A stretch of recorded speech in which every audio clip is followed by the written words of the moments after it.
Greetings, my fellow Americans. This is the Base Mind. I am the Black American Spiritual Superstar, and I'm here today to talk about black jobs matter. Yes, black jobs. They do matter.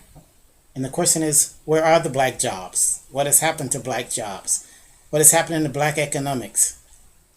Well, first of all, we are importing workers. The H-1B visa program and these other, what I call visa viruses, are importing millions of foreign workers into the United States. And unfortunately, that gives employers an alternative to black workers. That's how employers see it, an alternative to black workers. Now, 30 years ago, it was just seemed like it was just blacks that were suffering. Blacks unemployed, blacks causing crime, and blacks into drugs, blacks being mass incarcerated, blacks on welfare, blacks that couldn't make it, get out, find a job, and have a wife and build a home and a family.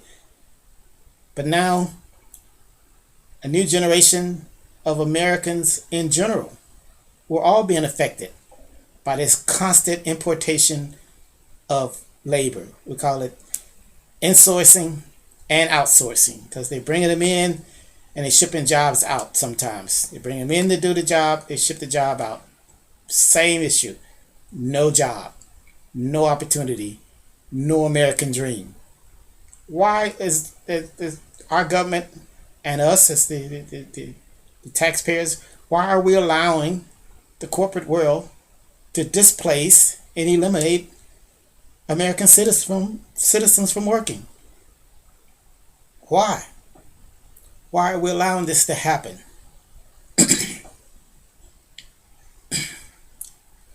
These H-1B programs, which took full force in the 90s, we're talking about millions of workers coming in.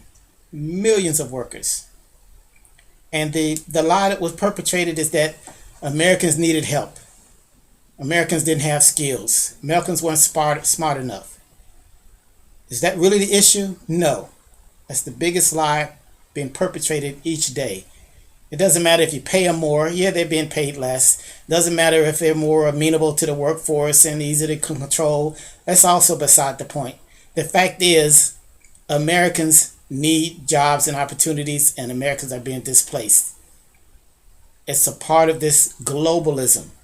And globalism is just a front for the corporate world and the deviant wealth to place all workers across the globe in docile, deficient,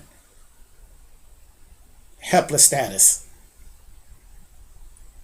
We just say we're one of the GM plants, GM associated plants, shut down. Workers were averaging $30 an hour. Those jobs were moved to Mexico for less than $2 an hour. And this is supposed to be the new world order. America, you can't manufacture anymore. It's a service economy because there's other places that jobs can be. It doesn't have to be that way. Why should our jobs be taken somewhere and someone that's making $2 an hour so that deviant corporate greed can expand its power and its control over the resources of the world? In fact, we've allowed deviant wealth to latch up with our arch enemy, China. Why is the tech companies and the corporate world so enamored with China, have put so much investment in China, have moved so much to China? Because China has a model that they approve of. Helpless, controlled workers who work for the minimum wage. It's a totalitarian society. And right now, the United States is the only bastion of hope for the global workers of the world to not be put under the control of totalitarianism. The United States, it's our idealism, our nationalism, our belief in capitalism, our belief in freedom and justice that's keeping the entire world from being placed in this docile, controlled worker environment. That's what's holding things up, the United States. And what's brought the United States to the forefront, even more so? Our present leader, our present leadership. President Donald Trump, when he stood up and said, we're going to make America great again, he said, I've been out here, I've seen that we're being walked off a cliff, America is falling down. Look at what happened when he stood up and said that. Unbelievable force, unbelievable resistance, unbelievable attacks.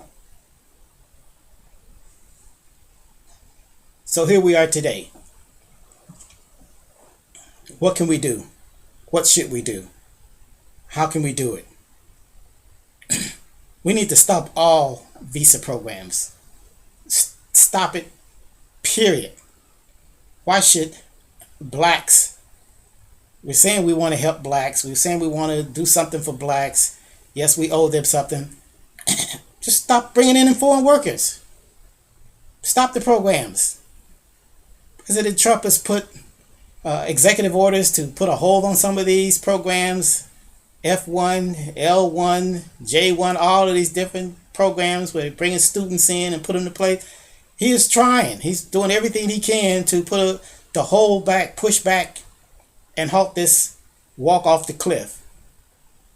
And unfortunately, my fellow blacks, we still caught up in racism and white nationalism, white supremacy, and all these other flags that's been waved in front of us that we can't even see our own demise.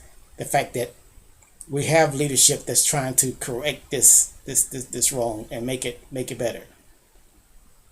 And look at the other contender, Joe Biden. He not only supports exporting manufacturing, exporting jobs, exporting the supply chain, exporting productivity to China. He's aligned with China. He thinks that it's great that this model that China has is growing and getting bigger and stronger. He said that's the way it should be. Obama told us it was no way to change it. You got a magic wand, wave it, but these jobs aren't coming back. Well, the jobs can be brought back. This is our country. These are our laws. These companies achieve their wealth and their base in America. We can hold them accountable. The vice presidential candidate for the Democrats, she's a co-sponsor of this S-386, a bill to literally double the Indian workforce in America. Unbelievable. These are primarily the tech jobs. Blacks have been literally excluded from the tech world. We don't get to work with computers. We're not supposed to be smart enough, skilled enough, educated enough. And these people are vying for the leadership of this country. Vying to determine our futures. And we're clueless. All we see is racism, white supremacy. Somebody want what I have. Somebody don't want me to have what they have. Give me a break. Okay? We got to wake up. We got to stand up. We got to believe in a future.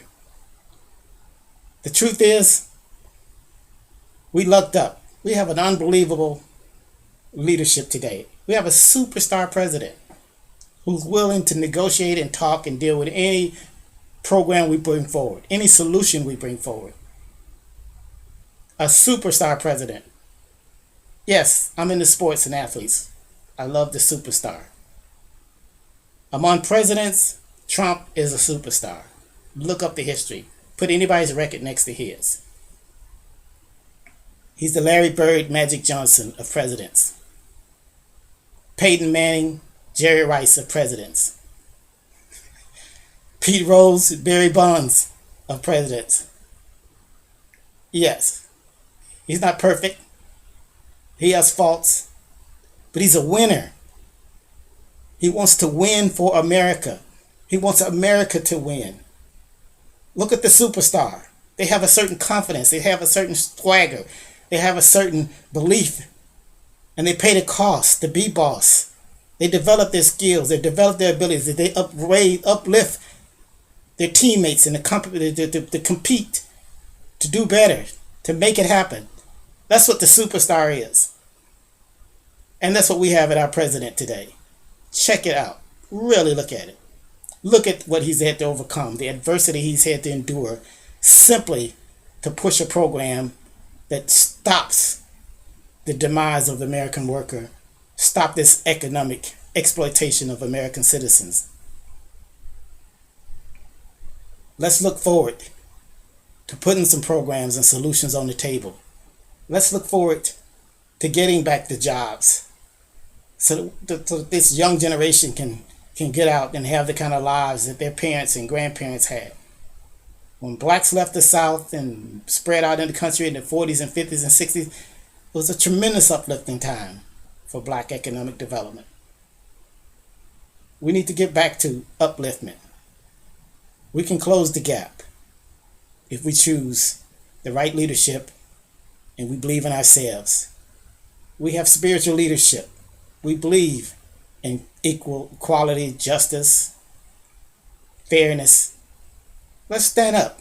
Stop seeing ourselves as victims and accept that we are victors. No. My mother was not a victim. My dad was not a victim. Probably your dad and your mom wasn't either.